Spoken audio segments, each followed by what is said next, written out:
this streaming station for less than $10 a game. Call 405-726-0835 or email adam@squirtle.com right now for more information.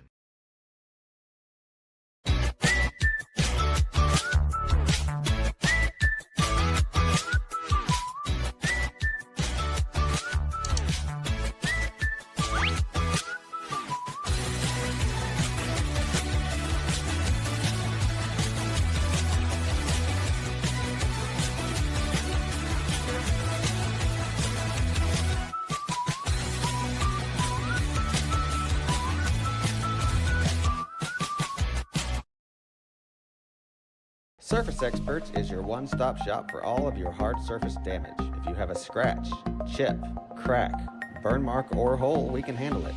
We repair all types of hard surfaces, including stone and laminate countertops, wood and LVP floors, tubs, showers, and cabinets. We can also grind and polish glass cooktops and remove scratches from stainless steel elevators and appliances. We focus on repairing just the spot with the damage, so you don't have to replace the whole surface. We work with apartments and residential properties all over Oklahoma. Give us a call today to schedule your repair. In our business and at our firm, it's all about preparation, preparation, preparation. We are advocates for our client. We speak for them. So as a part of that advocacy, it involves hiring the best experts. It's doing the legal research. It's doing the medical research. That is advocacy behind the scenes. It's not just the bells and whistles in front of the jury.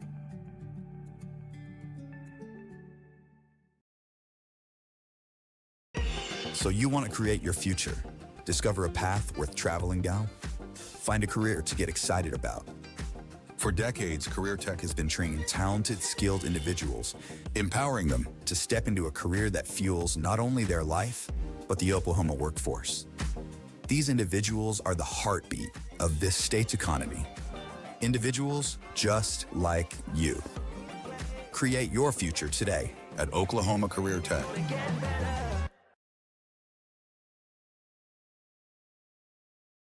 This back-to-school season, give your home the connection it deserves with Go Pioneer Fiber Internet. Experience the power of Wi-Fi 6 technology for smoother streaming, gaming, and learning. And with the Go Pioneer Smart Wi-Fi app, managing your home network is a breeze. Choose from multiple plans with symmetrical speeds for lightning-fast uploads and downloads. Get your family school-ready with Go Pioneer Fiber Internet. Sign up today at gopioneer.com.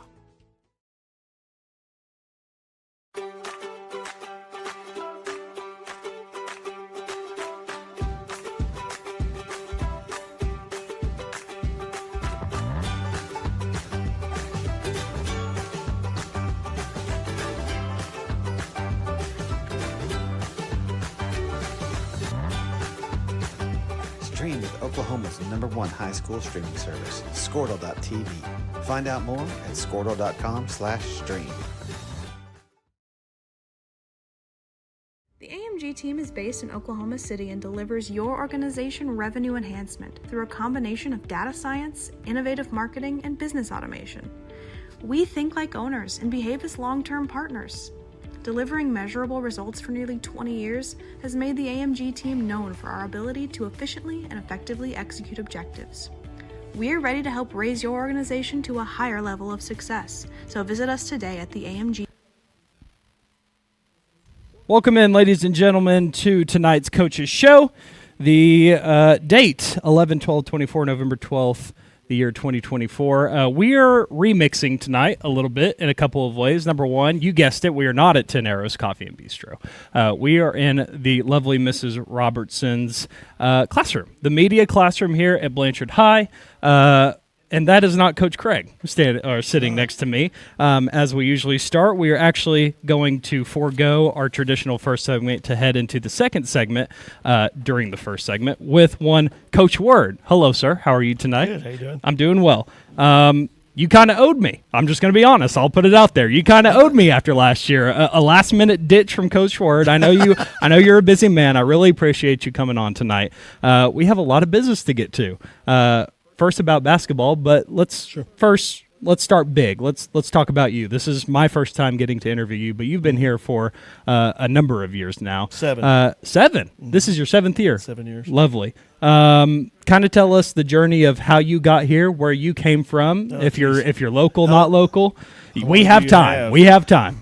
Trust me. But maybe just retrace your steps on how you ended up landing here in Blanchard. Well, it was a long journey from coaching as a GA at East Central University in 90 to 94. Go Tigers. Go Tigers. And then I went to Tyler, Texas. Okay.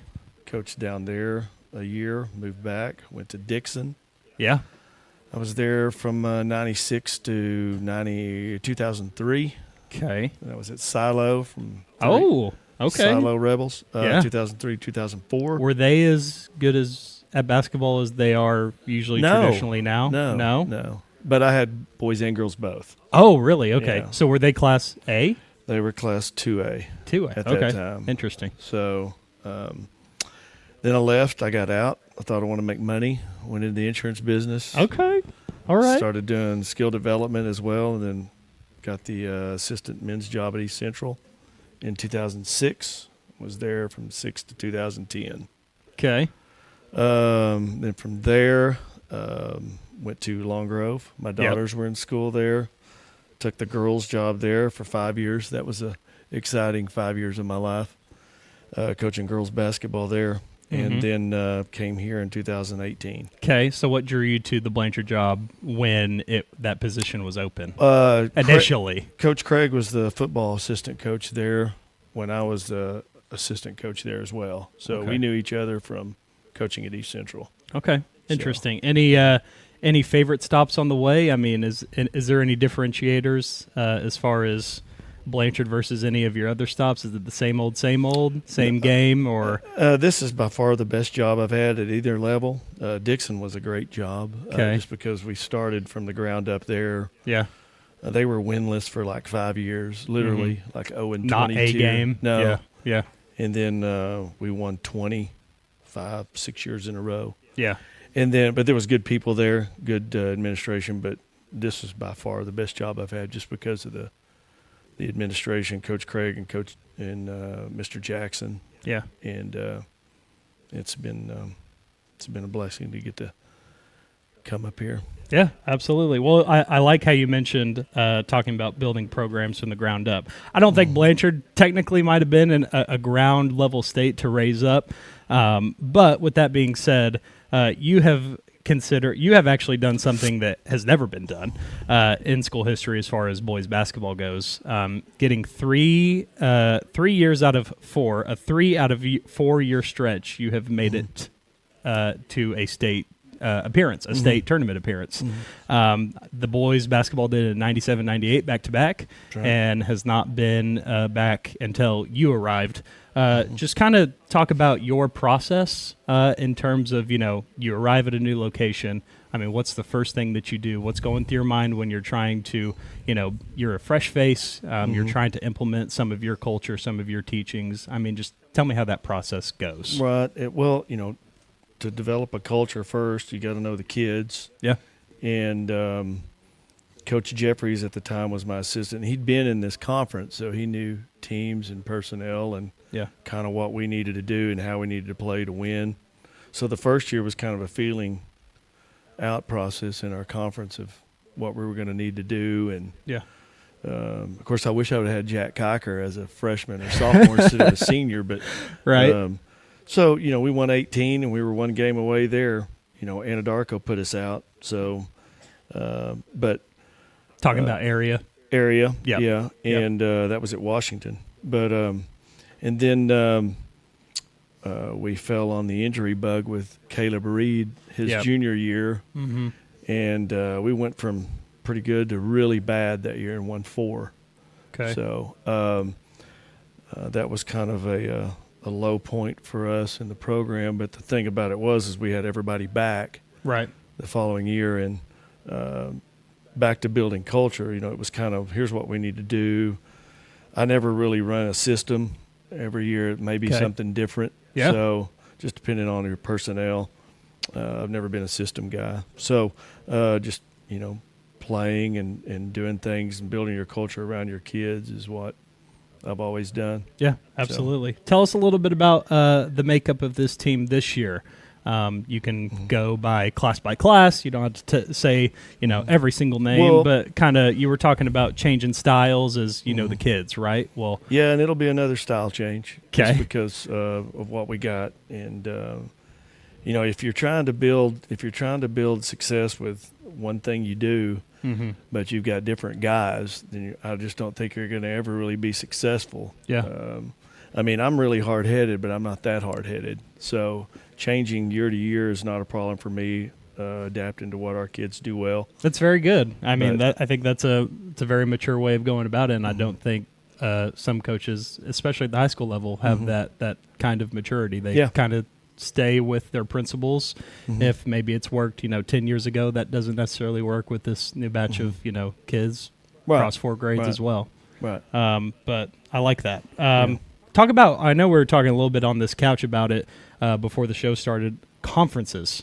It used to be the Canadian Valley Conference when I was in school. Valley. That is not the case. And for those of you that are unaware, like you were saying, baseball, football do districts, and then you get redistricted every 2 years. It's not the same case for basketball. Just kind of explain the conference, the teams in the conference, and for people that may be new to watching, the Blanchard basketball product this year. In basketball, with so many games, you play a lot in baseball as well, but so many games, conferences help you schedule your games earlier, so you're not always scrambling around trying to find teams to play. So you can home and home teams, or you got those games set, and you can fill in what you don't have out of your conference. But because it's harder and harder now to find teams to play. But especially in your class, or geographically speaking, that you want to compete with. But our conference has been. Well, since I've been here, we've been in that conference 5 years, and in 4A, it's produced more state tournament appearance teams than any conference in all 7 regions. It's a brutal conference, size-wise and speed, and it really prepares you for, later on and into February. Just because of the competition level. Right. Tell me about some of your influences. Obviously, you've been a lot of places, seen a lot of teams, a lot of different products of basketball out on the court. Do you have any coaching inspirations? Yeah, 2. Okay. Wayne Cobb was my college coach. I was a GA for him as well. He ran high-low offense and man and one inbounds play, and he won 700 games. So Kansas will be blushing right now. But it wasn't the X's and O's I learned about him. It was about player personnel and how to handle kids and make kids work. And what I learned from him was kids that don't really want to push themselves or do the extra. There's nothing wrong with them, because most people are just that way. Right. That's average. And, when you can get those to go above and beyond average, that's when you can, push those guys to another level. And that's what I saw him do year after year with players that I didn't think belonged in that conference. And he won games. He was always winning. So I guess I took that from him as far as work ethic and that. And then my high school coach, Gary Scott, was also the superintendent there at Lone Grove. He was all about discipline and doing the right thing and acting the right way outside of the gym and in class and in the hallways. And so I don't make my kids wear ties like we did in high school. Okay. But, it's gotten a little bit more casual. The a little more casual now, hasn't it? Yes. But those were 2 guys that did the right thing, and they were fair. They were hard on kids, but they were hard on kids for the right reasons. So, I got any notable players that you want to, maybe one of the kids that has been in the program, maybe 3 or 4 years, that has done a lot of playing time for you? Just any notable players that you want to shout out for people that may be tuning in for the first time we got this year? 3 returning starters. They're juniors: Jackson Oliver, Cole Watkins, Emery Smalley, all those guys started multiple games last year, and were new into the conference and new into high school. Yeah. So they bought in quickly, and their work ethic and buying into what we were wanting to do was huge for us as a role player. And now they're thrown into being the guys now. Right. And they'll do a good job. I'm not worried about them. You know, knock on wood, we can stay healthy with those three. They've got to be on the floor. And then we've got a lot of new sophomores that, well, all of them, none of them have ever played. Right. So, you know, staying healthy and trying to find guys that can contribute with those three. Yeah. And, you know, you never know. Couple more, by the way. Coach Word, the Sioux we're interviewing tonight on the Coach Show. Coach Craig will be coming up talking about some football. Couple more questions for you, Coach. One of them, just want to talk about the team itself. Just talk about maybe a couple qualities. I know you're only a month and a couple weeks into actual practice since October 1st, but maybe something that you've seen from a coach's eye, just a couple of qualities that this team possesses that would be very favorable heading into the season. Well, you know, you can always start with working hard, and that's almost like, to me anymore, I mean, we've got that from our base, so that's good, but you don't want to be the hard-working team. Right. You want to have some other attributes that people brag on you about besides the hard worker. Yeah. You know, that's like going out on the blind date with the sweet girl. You know, we want the good-looking one. Right. We don't want the sweet girl. So we don't just want to work hard all the time. Right. So we'll keep work. You know, like you said, it's early, and you know, because we get them late, and that's not a bad thing. I think for us, getting the guys late out of football, I think we're fresher in February. Yeah. After Christmas, because we really start going at Christmas break. So it's just hard to tell right now. Yeah. How the chemistry's gonna work, but the guys that we have in there right now, they listen really well, and they respond to whatever you tell them. Good. So, last question for me, because I don't get to ask this for a whole lot of coaches, and I know every coach is different when it comes to this. How involved are you in the classes below high school? So like the 7th and 8th graders, obviously they have their own coaches. And then the freshmen, do freshmen still have their own schedules, like a freshman schedule? How involved are you in just the process of those guys that are coming out, guys and gals that are coming from Little League going into like school ball for the first time? How involved are you in all that? And again, there's certain things I want done on the defensive side that I want exercised in practice, but I'm pretty lenient on what those guys do because they have things they're comfortable with, and then again, I don't know what they've got, so I just want them to know where to be when I get them. So basic basketball IQ, basic basketball 101 on defense, you know. So, but the guys we've had so far have done a great job with them, bringing them up. So. Any other final words for the crowd? Thank you for joining us. Oh, yeah, I'm glad to fill in while Coach Craig. Hope he's okay. Do we have an official first game on the schedule? We'll be at North Rock Creek. Oh, a jaunt? A jaunt over? At December 6th. So that is a North Rock Creek team that did make a state appearance last year. So be sure to go out and support the Lions. Any final words for anyone? Come out and support. Wishing Coach Craig and the football team a long run in the playoffs. Absolutely. So we'll actually be getting into that next segment. First, we're going to talk a little bit about what was last Friday, a win, Blanchard against Chickasha. We'll get Coach Craig into the mix. Again, thank you, Coach Ward, for joining us tonight. We're going to take a quick break. We will be back with the Blanchard Lions Coaches Show right after this. Team.com. Dr. Matt Dieselhorst at Dieselhorst Sports and Orthopedics can help you get game day ready. Dr. Dieselhorst works with athletes of all ages, taking a coordinated approach to accelerate return to play and maximize athletic performance. His work with pros in sports training, injury prevention, bracing, functional rehabilitation, and imaging works seamlessly with his medical and surgical expertise. Get started by going to Dieselhorst Sports and Orthopedics. Let Dr. Matt Dieselhorst get you back on the field, backing all Oklahoma athletes on the field and off. Support your school's booster club and get your business in front of thousands of potential customers. Talk about a win-win. Advertising packages start on this streaming station for less than $10 a game. Call 405-726-0835 or email adam@squirtle.com right now for more information.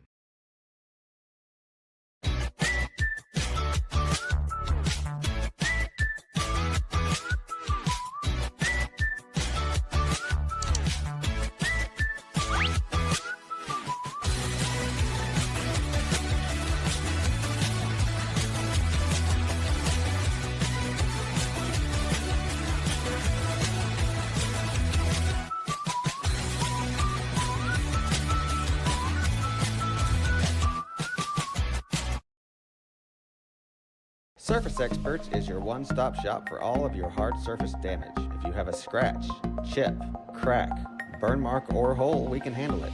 We repair all types of hard surfaces, including stone and laminate countertops, wood and LVP floors, tubs, showers, and cabinets. We can also grind and polish glass cooktops and remove scratches from stainless steel elevators and appliances. We focus on repairing just the spot with the damage, so you don't have to replace the whole surface. We work with apartments and residential properties all over Oklahoma. Give us a call today to schedule your repair. Ready.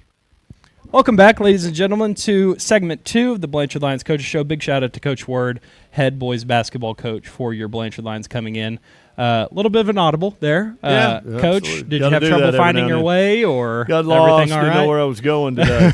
No, it's just you can tell it's playoffs. Yeah, I was about to say, I guess I should have said first playoff edition. You can tell it's playoffs because, we just, I don't know. You know, you go through practice and you see some things and you don't like some things. You like some things, but we had to go back and Coach Max and I got back and rehashed some things. And You don't got to give us an excuse. We know the week. We took a little long doing that on that. That took a little bit of priority. Not to say the coaches show is not important, but I get it. That took priority for tomorrow. So we got one more day to really kind of get after it. So we needed to get those things fixed and get it better set for next week. Absolutely. For Friday. We're going to talk about what is to come this Friday in the first round of playoffs versus Clinton. But first, going to take a little look back at what was last Friday versus Chickasha, the final regular season game of the season. Blanchard goes out and wins in convincing fashion, 46-12. Let's just start real broad. What were your thoughts on the game? Obviously, Chickasha not a great opponent, only winning 2 games on the season. How do you think the boys handled business last Friday? Well, I thought we – obviously we're a little sluggish. Weather issues and things going on. There's a lot of stuff going on that night, and just and I think we kind of lose your edge a little bit. I thought we lost. I didn't think we had our edge. Yeah. And so as a result, I thought some things were a little sluggish on the defensive side. We were a little sluggish, and we made a couple big plays early in the game, and that just kind of, I don't know, I think you just kind of relax there, and you think, hey, this is just going to be another one of those nights like the week before. But, to their credit, Chickasha played hard and got after it for 4 quarters and, made us work a little bit, which was good. And but we'll have to bring that edge this week. We'll have to get that back. But, I think at 2 weeks of your subpar opponents, that I think we didn't have our crispness that I'd like to see, but I thought for the most part we did well. And I say that, and we racked up 500 something yards of offense. So there's something to be said for that. So right. I can't. I'm gonna have to reassess my evaluations and my assessment of everything, and not be so gloom and doom, when you do have those days. So I just try to be perfect. Yep. And if we're not, I'm gonna hammer on it a little bit. But I think our guys will respond this week. Yeah, good. We're gonna get to clips here in a second. Just a couple of programming notes. Injuries: Heffernan, Rinkin. Anyone else? Nothing. Update major. on Rinkin and Heffernan, they're most likely neither one will be back. Okay. You can hammer that out with Braden when time comes. Oh, I will. We'll talk. They're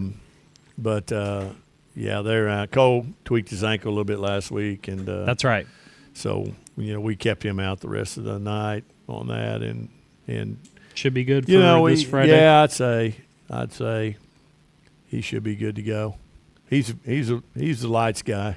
Yeah, right. Turn the lights on, he's ready. Yeah, he's not the practice guy. He's like, I'll take off on those Tuesday, Wednesday. I should be good by Thursday probably for a little walkthrough. And then I like that. Friday game day, he's ready to go. So just a couple of right. just a couple of notable games that happened over the week. Like we said, most of the bracket, I think, for most people was kind of etched out clearly. Right.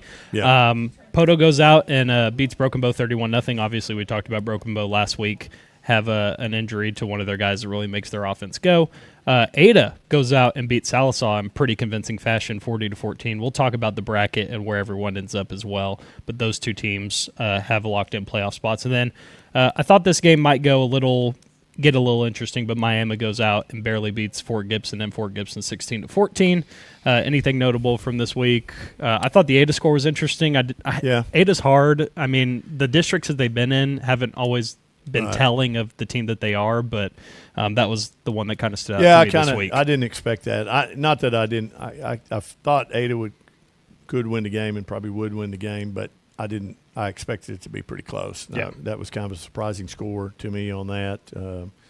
And so, in that regard, I thought that was probably the biggest surprise of the whole deal. And like I said, Broken Bow was just injured, too many injuries, and just couldn't recover from that. And and that was a game for the playoff spot. Yeah. So limping to the finish line was so them. you get to go to Wagner. So congrats. Broken Bow might have said that's okay. Right.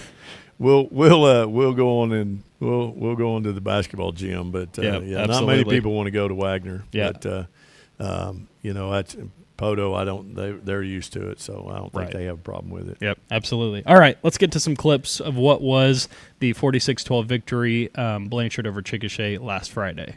Is it an even split? We getting more offense? 14 times again. All right. It's probably a little more but there's that's all right. Quite a bit We're of used D in to there. it. When you score 46, you got to put some offense on there. But it's our first offensive play, and we run a little, just kind of a little show and go there, and they had really good coverage, and they did. Hudson made a good throw, and Bryson made even better catch. I don't know if the Chickasha defender just thought he dropped it. I'm not sure how he pulled that out, but how he got that ball, how he caught that. He almost really caught it one-handed, kind of took it off his shoulder. So like I said, throw it to playmakers, let them make plays. Yep, And I like that that's ideology. What he did. So clip 2.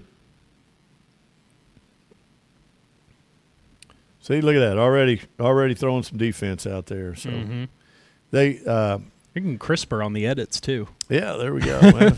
They some of that focus camera gets a little bit too long, but good job by Gavin Rich up there. Really stuffing the tackle back up in the hole, and it gets off, sheds block, and gets a good stop there for negative yardage on that. That they had a first drive. They put together a pretty decent drive, moved the ball on. Run game was there at points. Yeah, they ran the ball a little bit. We just, we would step in there and make a play when we needed to. Yep. Fortunately. Clip 3. Second drive, got the ball down the field and got it deep into their territory, and one of those read plays. You got a run pass option right here, and if they suck down a little bit, we'll throw it, and that's got Snuck Cork in there behind that defender that's kind of dropping down for run support. And I thought our guys blocked that pretty well too. I mean, we had a chance to run it through. Mm-hmm. I mean, even Gunner got through there on that, so we probably could have run that one as well. I mean, it was a little bit of defensive support. I mean, it was kind of either or. You could have gone either way with that. Right. And, just another big catch by Cork right there on a tough throw. Clip 4. Getting into the rain a little bit. So got some rain. Can you tell? Raindrops on the north wind was hitting the north end of the camera, so the north end was a little wet on that deal. But got them in a fourth down right here. They got into our territory, but we got them back behind the chain, so we got them in 4th and long right here, and we do a good job of forcing the ball over top, and Jackson does a good job of reading that. That's one of those deals when you come off the field right there, and you know it's like it's 4th down, dude. We really want to knock that down, and we want the ball. We'd rather have the ball out here at about the 30-yard line than we would at the 2. Yeah, so absolutely. Fortunately, it was right before half, so we were able to run the clock out and go to halftime with a pretty good lead. Clip 5.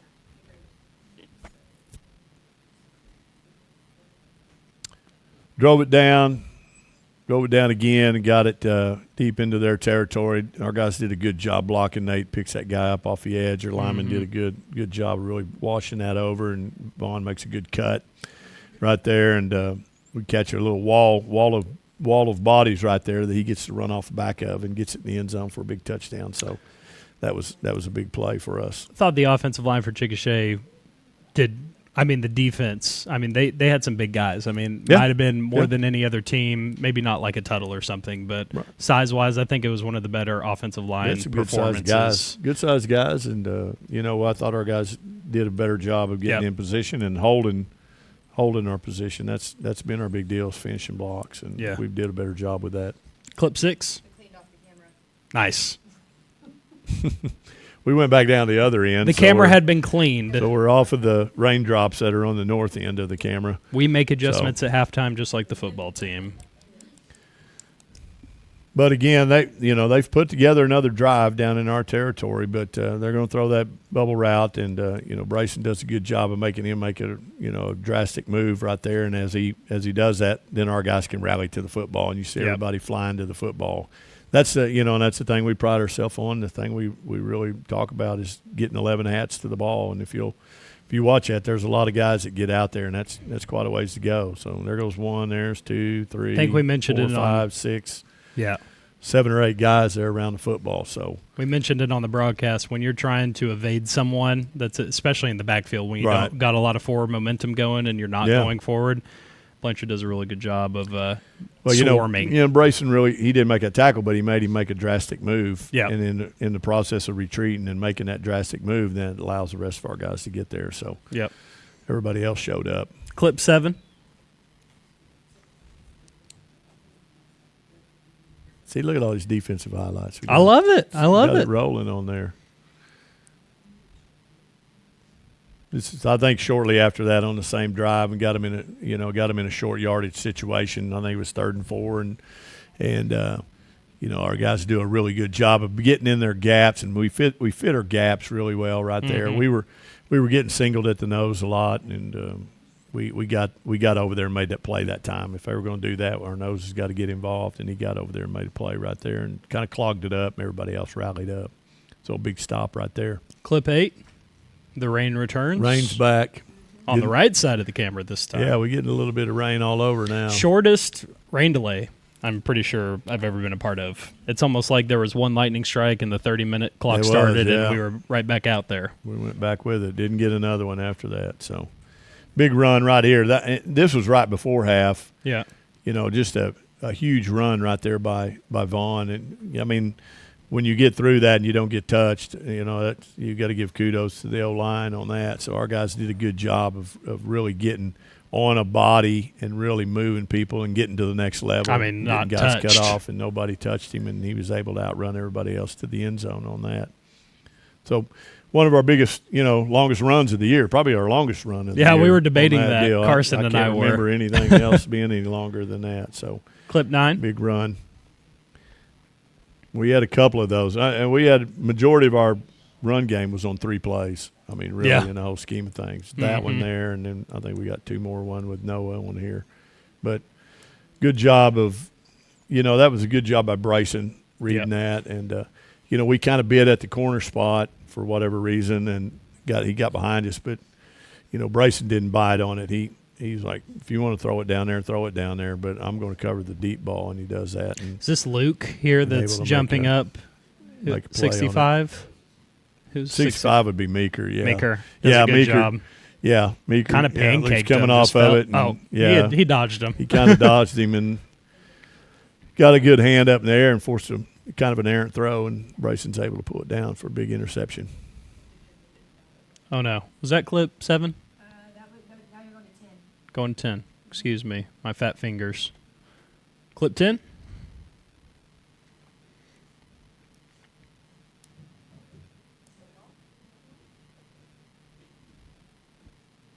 Defense again. I didn't clip hadn't clipped these up good enough on that though to cut them down. But a little boot pass right here, and great coverage again on the back end, and he had nowhere to go with the throw, and then we're able to get guys to the football when they rally off of that boot fake, and then we fly to the football right there and do a good job of getting him on the ground, forcing a grounding. Got an intentional grounding out of it, so a sack for Luke right there, and and then an intentional grounding penalty with loss of down. So. First of the season, I believe, for intentional grounding. Yeah, we haven't seen that called very much. Probably saw one or two of those in the Tuttle game, I thought, but yeah, we didn't get them. Didn't get them, but clip 11 got that one.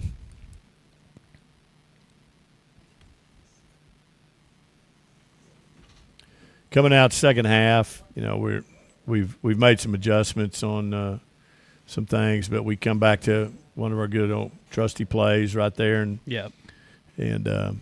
this time. If you remember the week before, we threw that the week before, and they took Corrick and they threw it to Brayson. He outran everybody. This time they took Brayson and we threw it to Corrick. So just creating a conundrum, good little combination for the right there, and and that's the thing Brayson creates. You gotta respect him and you gotta get on him. So he draws a lot of attention, and that allows Corrick to get open, and a good throw from Hud for a touchdown. Clip 12.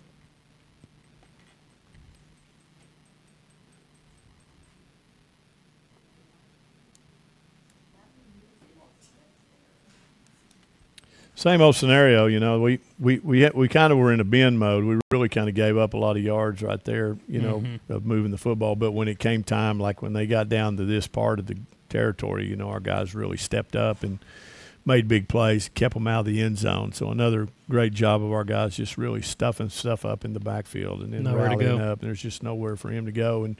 And we clog it up really well right there and get another negative play. Clip 13.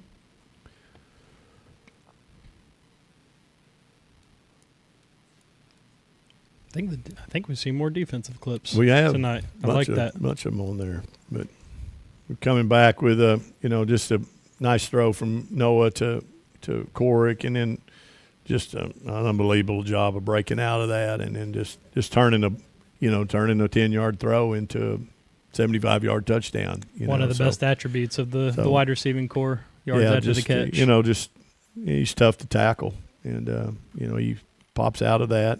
Get two guys on him, and he pops out of that and then outruns everybody to the end zone. So, another big play on his part. Yep.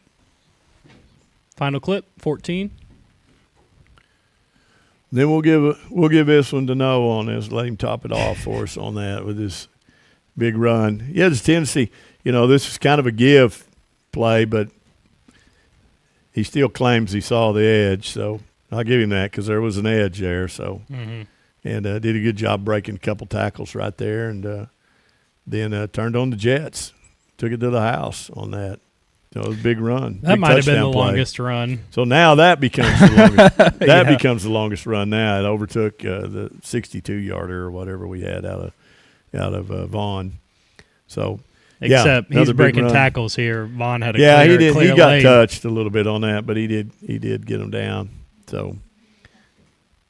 Very, very nice. Big touchdown run for him, and that was good. Good to see him get that. That was a 46-12 win. Blanchard over Chickasha in the final regular season game of the year. It is postseason time. It's playoff time here in Blanchard. We are going to get with some of the guys. Who do you got for me this week? Well, we have Mr. 75-yarder there. Noah Smith's going to visit with you, and then the injured guy. Braden Heffernan, we're going to let him visit with you a little bit. You can talk to him. We're going to give him some pity. And I like it. Visit with him a little bit about his season that has kind of fallen apart. I got some questions I want to ask him. So we'll actually start with Noah first, then we'll go Braden second, then we'll bring him back in without taking a break. Sounds good. But heading out of the second segment here of the Blanchard Lions Coaches Show, we will be back with quarterback Noah Smith. You're watching the Blanchard Lions Coaches Show in Miss Robertson's classroom. We'll be right back. In our business and at our firm, it's all about preparation, preparation, preparation. We are advocates for our client. We speak for them. So as a part of that advocacy, it involves hiring the best experts. It's doing the legal research. It's doing the medical research. That is advocacy behind the scenes. It's not just the bells and whistles in front of the jury.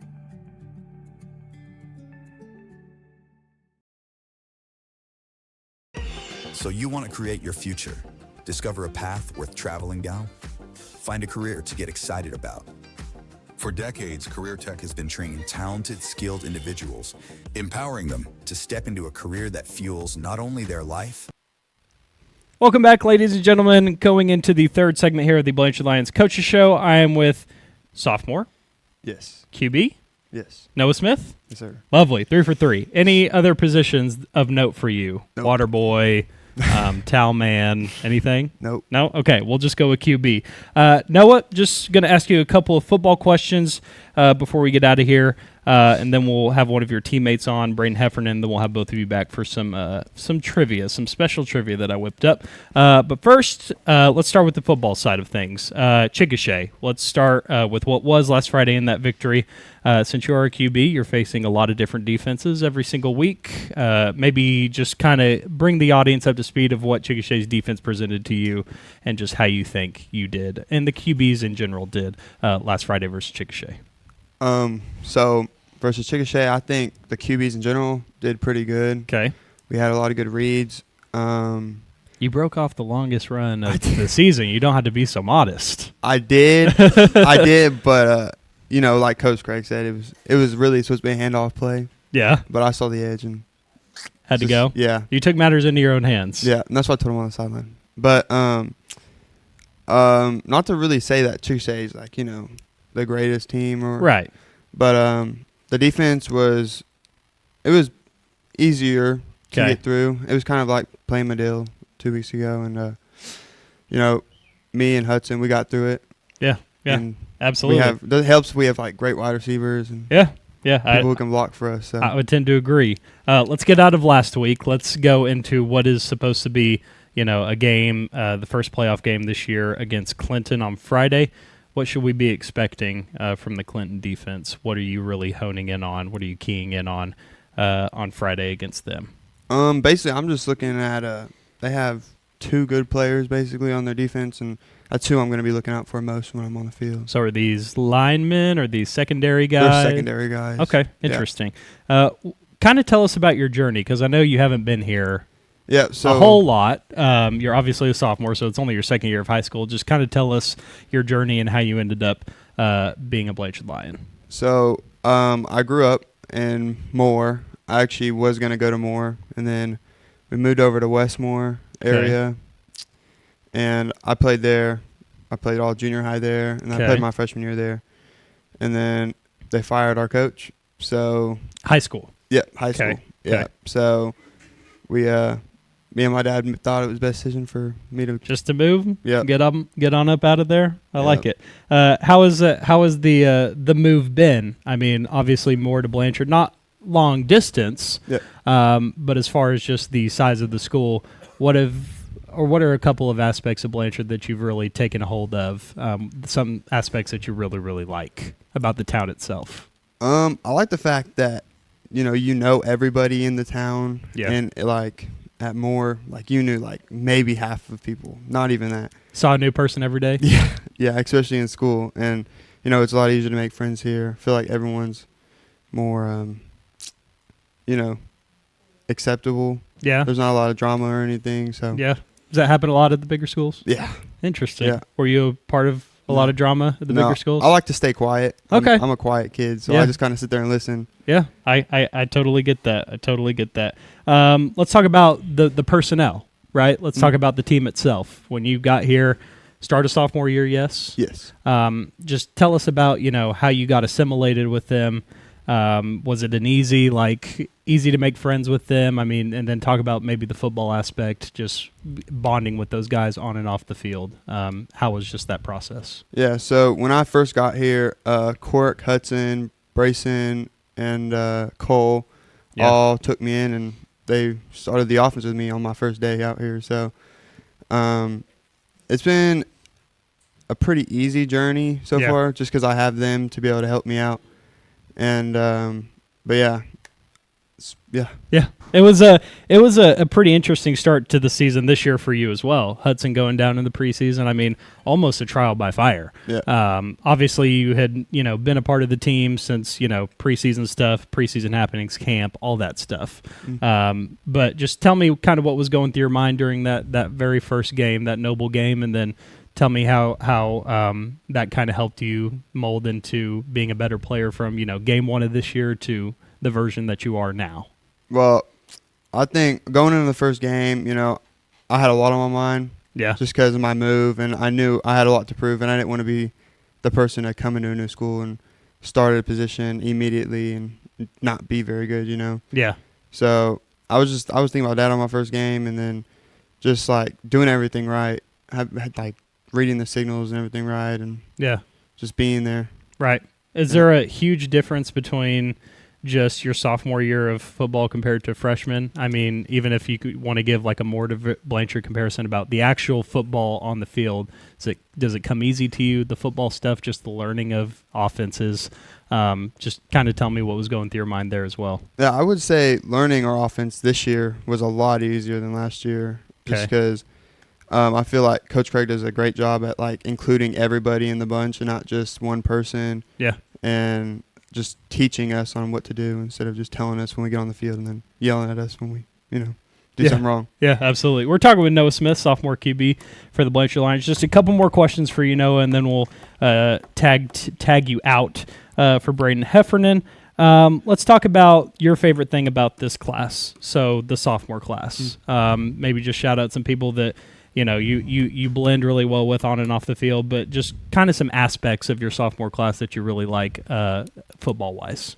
Football-wise, I feel like we have a good chance going into the next few years of high school, and I know a few kids, not very many. Yeah. But for the most part, I really just hang out with Brayson and them. That time will come, is what you're saying, yeah. where you're going to have to get real close with some of the people in your grade, especially when you talk about camaraderie on a football field. I like that. Okay, last one. Say one good thing about Braden, the guy who we're going to have come up here after you. He's been a great leader towards me.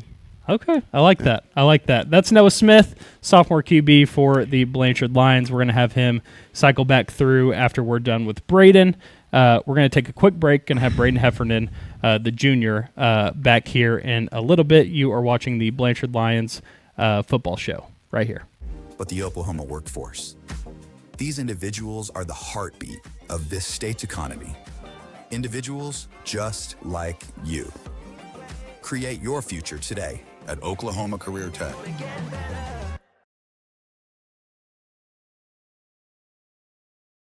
This back-to-school season, give your home the connection it deserves with Go Pioneer Fiber Internet. Experience the power of Wi-Fi 6 technology for smoother streaming, gaming, and learning. And with the Go Pioneer Smart Wi-Fi app, managing your home network is a breeze. Choose from multiple plans with symmetrical speeds for lightning-fast uploads and downloads. Get your family school-ready with Go Pioneer Fiber Internet. Sign up today. Welcome back to the Blanchard Lions Coaches Show here in Miss Robertson's classroom, our third change of scenery for the year. It is the playoff edition. It's week 1. It's a brand new season. I'm here with Braden Heffernan, the junior. Yep. D-line. O-line. Yep. And O-line. And a tackle. Yep. Yeah. Yep. We kind of have to start with this because it kind of puts us perspective onto how all of the rest of these questions are going to be answered. You went down with a big injury early in the year. Maybe just kind of talk about what injury that was. Walk us through the actual play, what kind of happened in the process. Just give us an update on you. So we were playing Hera. There was a minute and 19 seconds left in the game. Okay. And I like that. You know the exact time. I do. And we had a double-edged stunt that was called, which is pretty much everybody's blitzing. And I got rolled up and kind of just got my ankle taken out from me by Gage. I took a helmet to the outside of my ankle. Okay. And for the longest time, I just thought it was sprained, so I was trying to get through everything. I had a little bit of pain, but not too much that I couldn't deal with it. So I never thought that it was broken or anything. And then I went to the doctor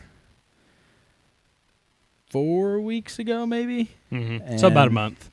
Yeah, and found out it's broken, and ever since then, I just keep telling myself I'll be back.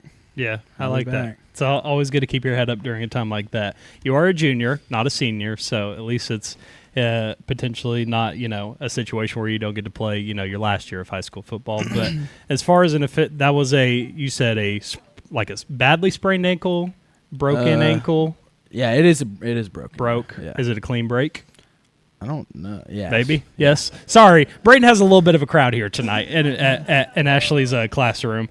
Okay. Well, enough with the injury. Let's talk about what was that victory last week against Chickasha. Obviously, from the sideline, you're getting to see a lot of things that you probably don't get to see when you're actually on the field. Yep. So as far as the D-line performed against that offensive line for Chickasha, how do you think that whole group did as a whole? I think we did good. I think there's definitely room for improvement, but I mean, there's always room for improvement. Yeah. Against mediocre team, we did all right. Yeah. I mean, we have bigger plans than just Chickasha. I mean, we're trying to go win a state championship. I like that. I like the gusto you have. I like that. Okay, let's talk about one more Chickasha question, and then we'll get away from them, I promise. O-line, how do you think they did against the Chickasha D-line? There is, once again, definitely room for improvement. Okay.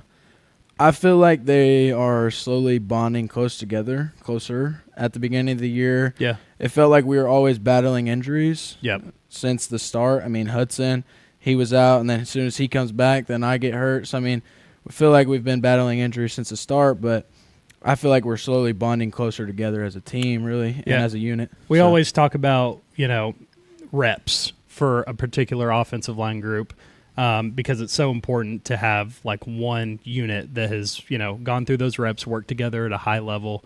How hard is it? Well, I mean, just kind of go inside football here. How actually hard is it when you're having that rotating starting lineup on the offensive line? I mean, what has to be done in order for that camaraderie to happen and everything to kind of click for a unit? Really, everybody, if you want to be able to have a rotating offensive line, you got to have guys that know just about everything about the sport, really. Yeah. I mean, there's different things to each different position. I mean, if you're going pass pro, I mean, you set different ways at a tackle, a guard, and a center. I mean, yeah.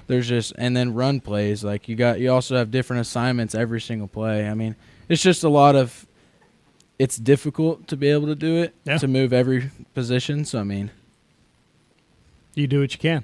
Yeah. So tell me what you've been able to do in the position that you're currently in. I mean, what kind of teaching have you been able to give just from a sideliner's perspective? I mean, have you coached? I mean, is it a coaching thing? Is it just to keep, get them up, keep them up as far as like a mental? I mean, where does your role play now that you're not able to be actually on the field? More of probably actually a little bit of both. Okay. I like to be uplifting, but I also like to help also. I feel like I can talk to people and be able to understand how, what they're saying and be able to tell them what they're doing wrong and what they're doing right in ways that they can understand it, really. Yeah. If they don't, understand football terms as much as maybe Coach Maddox does, because he explains it in really football terms, whenever some people you have to explain it in just people terms. Right. So you got to be able to engage with different people because people are going to take learning differently than others. I like that. Let's talk about your actual class. So sophomores with Noah, juniors with you. Just give us a couple of aspects on what makes the junior class tick. It can be nice or not nice. I mean, you just be honest with me. Just like Miss Robertson's number one rule up there. Be honest with me, just like you are to her in her class. I feel like wink, wink. We are everybody's close. There's no we don't like this person. We don't like this person. I mean, everybody likes each other. We all hang out, really. I mean, we all sit at the same lunch table. Everybody is involved. So, I mean. Yeah. First interview, obviously, as an upperclassman. I did interview you last year as an underclassman. Yeah. That's a team that did end up winning a state title. Yes, we did. As an upperclassman, I mean, and I know it's a hard question to ask, right? Because you haven't been able to play the whole season, but has there been any extra duties, any extra jobs for you as just getting that upperclassman title? Does anything else come with it besides just the title of saying, yeah, I'm an upperclassman now? You definitely have to take guys under your wings. I mean, just like Noah, he's underclassman, but he's trying to fill a big role right now. I mean, coming as a sophomore and being brand new and being a quarterback, I mean, those are some big shoes to fill right there. I mean, so you got to be able to take people under your wing. You got to be able to show them what's right, what's wrong. Yeah, so it's more on the teaching side more than it is the actual football side. Right. Okay, last question. We'll keep you here. I hope you're good at playoff trivia, high school, but we may get into that. But say one good thing about Noah before we bring him back on. Technically, we're on a stage right now, so one good thing about Mr. Noah Smith. He's good at keeping his composure. He could get yelled at by Craig, but yeah, guess what? It doesn't matter.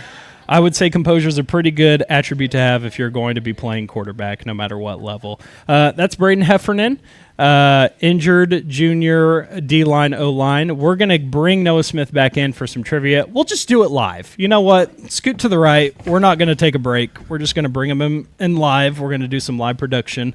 We don't have a chair. Yes, thank you. Thank you. So here's what we're going to do. We had some fun with President's Trivia last week because it was Election Day. And since it is the first week of playoffs, and this would be great, and this will be a great test for both of you and see if you were listening potentially in previous coaches' shows this year, we're going to be doing some Blanchard playoff trivia. Okay? Yikes. Since I'm in between both of you, I'm kind of have to do the little hiding thing here, but it's very simple. It's very simple. We're going to have 5 questions of Blanchard Lion playoff history, okay? Okay. Some of these answers are easy. Some of these answers, if you have been watching all the coaches' shows, you probably should know the answer to. So it's a little bit of a test. And then some, we may have to give some grace on some because these are kind of random. But with that being said, I'm going to say you have to get 3 of 5 right. Is that fair? 3 of 5. Very, very easy. Number 1 for Blanchard playoff Lion whatever you call it, playoff trivia. Who was Blanchard's first playoff win against in school history? That win came in 1947 against this team, 2 years after World War II. Did you know that? 1945? I did actually know that. Okay, good. Coach Blackburn's a great teacher, guys. I will give you a hint. It starts with a T, and they are not in Blanchard's class. They are not in 4A. And it is a small school. We can't hear you. Can't hear me? I can't hear you. Oh. They can't hear me. So, like, you can't, like, actually hear me talking right now? I can hear you talking right now, yes. Oh. What can you not hear? I can't hear through here. Oh. We'll do some live. There it goes. Oh, there it goes. Okay, all right, we're good. Sorry. Live production. Question, answer? Do I need to start the timer? 5, 4, 3. Tipton? Yes, that's correct. That might be your only phone of a friend that you get. My first thought was Tahlequah. Okay, it's not a bad guess. Like I said, some of these are just kind of out there, and I'll give you as much help as I can. Yeah. We'll go 1 for 1. No. Question 2. No. We'll go 1 for. That's the only one you get though. Okay. Question 2. Who did Blanchard beat for their first gold ball in 1979? Oh, it's a great question. Thank you.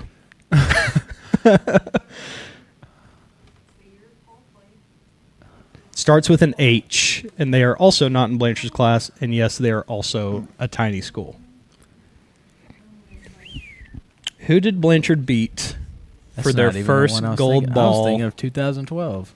It's not even the one I was thinking of. Ooh, we might struggle with the upcoming questions.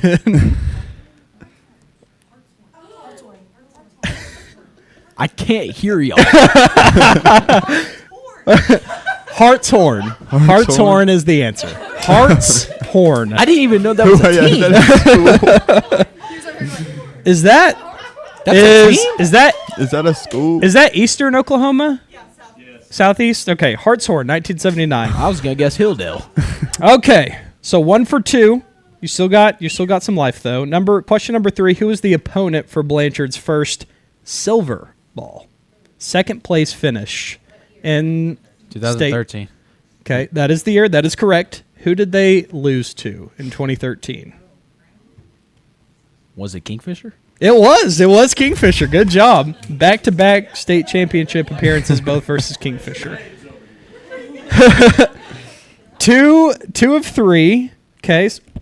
I got you now. We'll see. I didn't see it. This one's the easy one. How many gold balls does Blanchard have 3. in football? That is correct. Okay. So what are we? 4? Is that 3? 3 of 4? 3. Okay. This is it. Last question to win. You have to get more than 3. I changed the rules. Question 5. Who has Blanchard beat the most in playoff history? Playoffs only. Who has Blanchard beat the most? There is a single answer for first place, and there is a 5-way tie for second place. Blanchard has beaten this team more times than any other in playoffs, and they've beaten them 3 times. This team. The hint I'll give is that it starts with a W. It's got to be Wagner. It is not Wagner. Whew. I'll give you one more chance since there's 2 of you. Are they still in our district? I'm not going to give a clue after that. That is enough. That's enough ammo to be able to get you to the finish line. Starts with a W. Think about classes that Blanchard has been in, what class they potentially have been in the most, more than any others, and maybe similar schools that have catapulted at kind of the same rate as Blanchard has in size.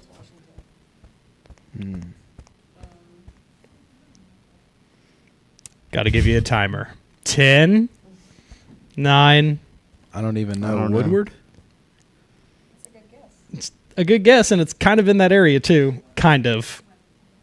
Weatherford? It is Weatherford. Yeah. Blanchard has beaten Weatherford 3 times in its state playoff appearances. There is a 5-way tie at 2 between Deer Creek. I'm assuming both teams are probably 2A at that point, maybe somewhere around there.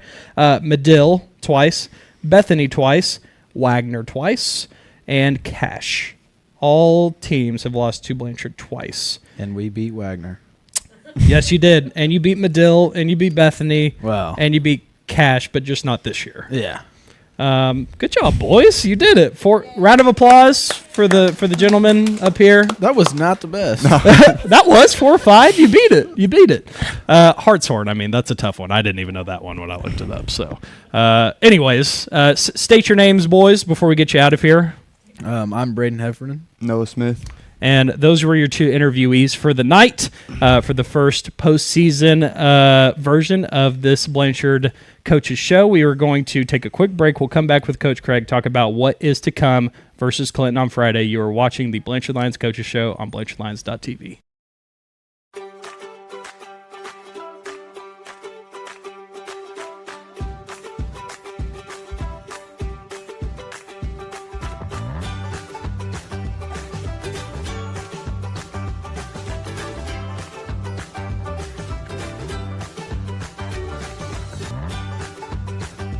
Stream with Oklahoma's #1 high school streaming service, Squirtle.tv. Find out more at Squirtle.com/stream. The AMG team is based in Oklahoma City and delivers your organization revenue enhancement through a combination of data science, innovative marketing, and business automation. We think like owners and behave as long-term partners.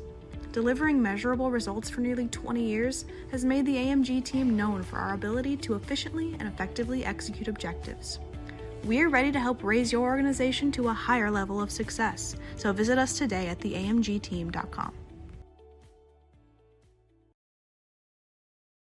Dr. Matt Dieselhorst at Dieselhorst Sports and Orthopedics can help you get game day ready. Dr. Dieselhorst works with athletes of all ages, taking a coordinated approach to accelerate return to play and maximize... Welcome in, ladies and gentlemen, to the final segment here of the Blanchard Lions Coaches Show and Miss Robertson's classroom. Big shout out to Miss Robertson for not only being the brains of everything that happens here behind the scenes on the Coaches Show and during the live stream of the games.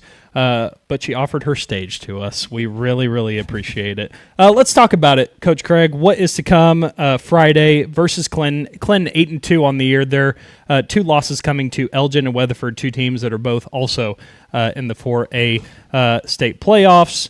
John Marshall, Kingfisher, Chandler, Bridge Creek, Elk City, Woodward, Cache, Douglas, your wins. Clinton's wins, I guess I should say, for this year. I got to start off. Let's just get it out into the air. Blanchard is winless versus Clinton all-time in playoffs. That is 0-6. So I don't want to give bulletin board material. I'm not a big believer in it, but as many fun facts as I can grab in there, I will put in. That last loss coming in the semifinals. I was actually watching that game. Correct, yes. During the COVID year, 2020. That game was actually played in Blanchard as a semifinal game. I'm assuming because of some COVID regulations. Right. But tell me a little bit about this Clinton team. I will say, just from and all I can do is score watch, right? I don't think it's maybe a Clinton team that is maybe at the top of the food chain in years past. I could be wrong about that. Just tell us about this Clinton team and really what makes them tick. Yeah, I mean, I think if you ask anybody from Clinton, they would probably say they're not as strong as they've been in the past. Yeah. But, I mean, but they've got high expectations. Of course. And so, very tradition-rich program, and they're used to being in the upper echelon, in the upper tier. And so anything short of that, is going to be less than favorable. Less than stellar, but they're still a good football team. Of course. I mean, they still have good players, and I know they've been through some injuries, and I know they've had to shuffle some guys around. But if you watch their guys play, I mean, they play hard, they get after it. I mean, they're tough. They've always been tough and hard-nosed players. And they're not going. I don't think there's anywhere that they go that they're afraid to go. Right, absolutely. And so I think when you look at their thoughts coming here, I mean, it's just like any other time. They don't, not that big a deal. I mean, they're not that worried about it. Yeah. But I think they've got a very good football team that's very capable of coming in and winning a football game. Yeah, absolutely. You're not 8-2 by an accident, right? And you did lose to Elgin, which was a very good football team. Yeah, could be at the top of our class, a contender team that everybody expects to maybe possibly contend for a title. So that's not a bad loss. Yeah, no. I think they probably would have liked to play it a little closer than that, and probably felt like they probably could have. Yeah. But then and then they lost to Weatherford, which is that's that rivalry. It's back and forth. It's like our Blanchard Tuttle game. It's just a couple things here or there, and that game looks a lot different. Yep. And so, I think they were disappointed with letting that one get away. So, I think you've got a team that knows they can compete and knows they can play, and they're gonna come do their thing, and so we just got to do it a little bit better. Yeah, tell us about some of maybe the notable players for Clinton. Obviously, Blanchard viewers have no idea potentially what Clinton's bringing to the table. What position groups really make that team tick? Well, the biggest thing for them is their running back. The Collins kid is just he's a big physical runner. That's the thing that he can do for them is just you get the tough yards. Yeah. But he can also bust one on you. But he can definitely get the tough 3, 4, 5 yard runs and bang it up in there and make it hard for you to stop. It's hard to stop. It's hard to get him. You got to get him early, and you got to get him in backfield, and that's and their guys up front do a pretty good job. But every now and then you can, maybe a twist here or a stunt there or something, you can free up a guy and you can get to him early, and get him slowed down. And that's the biggest thing is getting him behind the chains, and it's hard to do it when he's back there, And the other kids they put back there, other running back number 20 kids, he's a good running back. And I mean, everybody knows Clinton's known for running backs. I mean, they've always had them. They've always had really great running backs, and these guys are no exception. And they got a little speedy receiver kid that plays free safety for them also too. That can run. It's got a lot of speed. So he's a threat on the edge. And but I just think with what they do and and how they do it, they're a very ball control oriented offense. Okay. They're they don't mind grinding it out, and if they had their way, they'd just soon win 7-0 as anything. Give me a percentage run versus pass. I mean, what percentage are we going to be looking well, at? Well, I think you really look at what they're doing. I think with what they do and what they want to do versus what we do against them, the more they can have the ball and the more they can possess the ball, the better.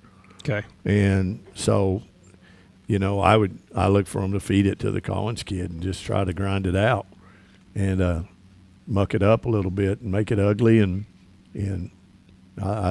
3 yards is a good play for them in their mindset. I would say that's their mindset is we'll take 3. Yeah. And just keep pounding away. Yeah. And that was kind of the MO when we played them before. In 20.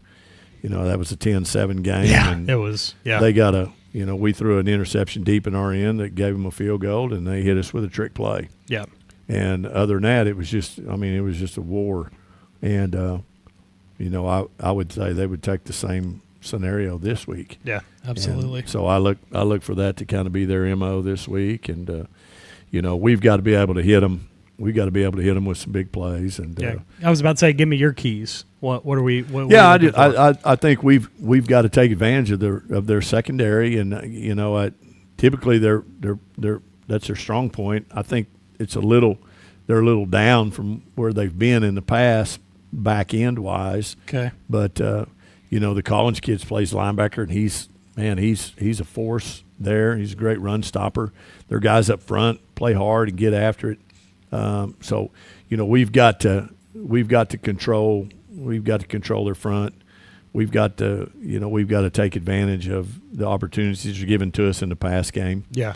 And and be effective running. Okay. So we've got to be able to run the football and be effective with that. We don't necessarily have to have 62-yard runs and 75-yard runs, but we need to be able to move the football, running it, and make them stay in there. We can't just let them bail out and go cover everybody, drop out and go cover the pass. Right. So we need to make them respect the run and stay in there and then be able to hit them when we get them in the right place and take advantage of that with the pass game. Yeah. Maybe hit some big plays. Let's talk about the playoff picture for those that just have no idea what a bracket for 4A looks like. Yeah. I'll just say it right now. I think there's one side of the bracket where there's Tuttle and then a lot of teams that probably don't measure up, and then there's a gauntlet on the other side, and that's where Blanchard happens to find themselves. Scales are definitely tilted on one side. Well, I mean, you look at on that side of the bracket, on our side of the bracket, you've got a number 1 Wagner and a number or number 2 or 3 or 1, just depends on what poll you're looking at. Elgin.